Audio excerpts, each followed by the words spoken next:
बालपणाच्या गोड आठवणी कॅमेऱ्यात बंदिस्त करणारा माझा भाऊ श्री कांचन खटावकर, पुस्तकाचा जास्तीत जास्त प्रचार आणि प्रसार करणारी माझी वहिनी सौ शमिका खटावकर, या कार्यक्रमाचे उत्कृष्ट आणि उत्स्फूर्त निवेदन करणारा माझा चुलत भाऊ श्री श्रीरंग खटावकर यांना मी मनापासून धन्यवाद देते.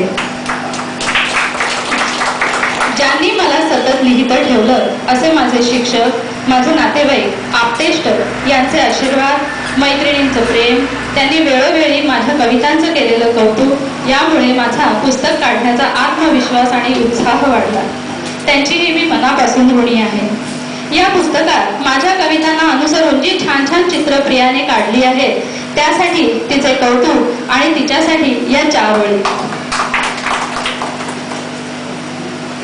लेखनाचे हात माझे खोळंबले चित्रांसाठी, लेखनाचे हात माझे खोळंबले चित्रांसाठी, उत्साहाने हात तुझे सरसावले त्याच वेळी, उत्साहाने हात तुझे सरसावले त्याच वेळी, तुझ्या कोवळ्या बोटांमधून चित्ररूपी बीज रोवले आहे, तुझ्या कोवळ्या बोटांमधून चित्ररूपी बीज रोवले आहे, तयाचा वटवृक्ष झालेला पुढे जाऊनी पाहायचा आहे, तयाचा वटवृक्ष झालेला पुढे जाऊनी पाहायचा आहे.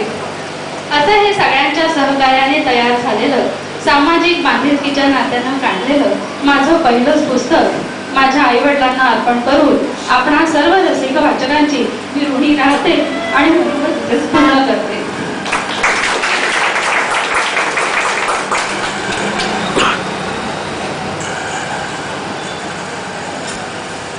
औपचारिक कार्यक्रम म्हटला की त्याच्यामध्ये दीप प्रज्वलन, सरस्वती पूजन वगैरे असे आपण प्रकार बघतो. आणि अनौपचारिक घरगुती कार्यक्रम म्हटला की थोडीशी कधीतरी गडबड होते. तशी थोडीशी गडबड झाली आहे तर आपण ती गडबड थोडीशी निस्तरूया. आपण पाहुण्यांचं स्वागत करायचं राहून गेलो, तर आज आपण प्रमुख पाहुण्यांचं स्वागत करूया. मी उमेशला विनंती करीन की संतांचं आपण पुष्पगुच्छ देऊन स्वागत करूया. स्वागत करायचं माझ्या लक्षात होतं, पण म्हटलं माझ्या मनोगतापर्यंत जे पाहुणे येणार आहेत तर त्यांची थोडीशी वाट बघावी आणि सगळ्यांना एकत्रच पुष्पगुच्छ द्यावे म्हणून स्वागताची घाई केली नाही आणि मनोगताची मात्र घाई केली नाही. त्यामुळे कोणी गैरसमज करून घेऊ नये बघा.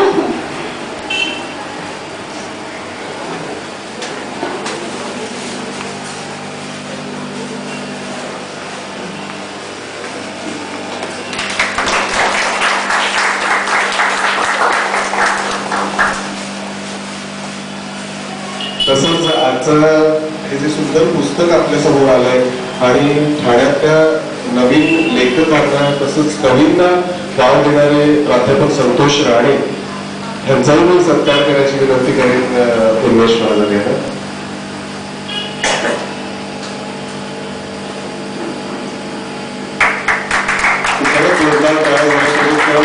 नवीन लेखकांना आणि कवितांना प्रोत्साहन देणारे मला वाटतं प्रकाशक आणि वितरक फार कमी असतात, त्यापैकी संतोष राणे एक आहेत.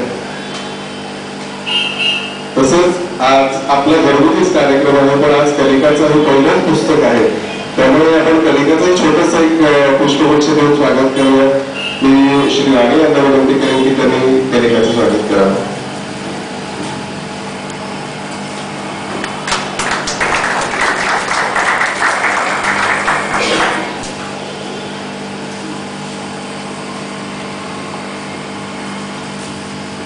कलिकाच्या काव्यप्रतिमेची झलक आपल्याला थोडीशी दिसलीच आहे. आणि मागे आपण मी जसं कवितेवर मगाशी म्हटलं तसं कलिकेने त्याचा उल्लेख केला की आताच 1 तारखेच्या रविवारच्या वटसप्तामध्ये तिची एक नववर्षाची कविता छापून आली होती. त्यातल्या काही वेळी मी तुम्हाला म्हणून दाखवतो. गतसालच्या उत्पाताची नकोच ती आठवण, भेसून थराराची नको म्हणी साठवण, आम्ही मुंबईकर ना डगमगणारे ना खचणारे, तुझ्या स्वागताला उत्साहाने जल्लोषणारे. हे नववर्षा स्वागत तुझे या धरणीवर, सुरात तुझ्या मिसळून सूर गाणी गाऊ आनंदाचे, दाही दिशांना दूर वर वर. अशा अनेक कविता कलिकांनी लिहिल्या आहेत. अर्थात त्याही आपल्या समोर थोड्या दिवसात येतीलच. त्याच्यासाठी पाठिंबा द्यायला आपल्याकडे राहण्याचं हे वाटत. आत्ता जे आले त्यालाही आपण भरघोस प्रतिसाद द्याल. आणि ह्या कार्यक्रमानंतर कणिकाचं मजामजाची गाणं हे पुस्तक आपण विक्रीला ठेवलेलं आहे, त्यालाही भरघोस प्रतिसाद आपण द्याल अशी आम्हाला आशा आहे. याच्यानंतर त्याच पुस्तकावरती 2 गाणी की जी ज्यांच्याकरता लिहिलेली आहेत, ज्या मुलांकरता, ज्या वयोगटाकरता लिहिलेली आहेत, त्या वयोगटाकडूनच ऐकणं आपल्याला उचित ठरेल. म्हणजे अंतराला विनंती करून की तुम्ही तिच्या आत्याची 2 गाणी सादर करावी.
मुलांच्या गाड्यांमध्ये आजकालचे जे संदर्भ असेल किंवा त्यांना आजूबाजूला दिसत असणारे विश्व जर असेल तर त्यांचे शब्द आहेत तर त्यांच्या तोंडात फार पटकन बसतात आणि त्याला जर चालण्यावर म्हटलं गेलं तर अतिशय लक्षात राहतात. जसं आपल्या अनेकांच्या मनामध्ये अनेक गाणी जी लहानपणापासून ऐकतोय किंवा बालगीतं जी ऐकतोय ती जशी मनामध्ये आहेत तर तशीच ही गाणी सुद्धा मनामध्ये मिळतील, लहान मुलांच्या तोंडामध्ये बसतील अशी मला आशा आहे. आत्ता आपले प्रमुख कारण याला थोडा संशय झालेला आहे काही अपरिहार्य कारणामुळे. पण आज ज्यांच्यामुळे हा मी मनापासून उल्लेख करतो प्राध्यापक राण्यांचा, प्राध्यापक राण्यांची त्यांनी ही परंपरा जपलेली आहे की ठाण्यामधल्या लेखकांना नाव देण्यासाठी ते प्रोत्साहन देतात. शारदा प्रकाशनचा हा एक अतिशय चांगला उपक्रम आहे आणि त्यांचे असे अनेक आगामी उपक्रम आहेत. त्याच्याबद्दल मी प्राध्यापक राण्यांना विनंती करतो की त्यांनी याच्याबद्दल थोडंसं आभार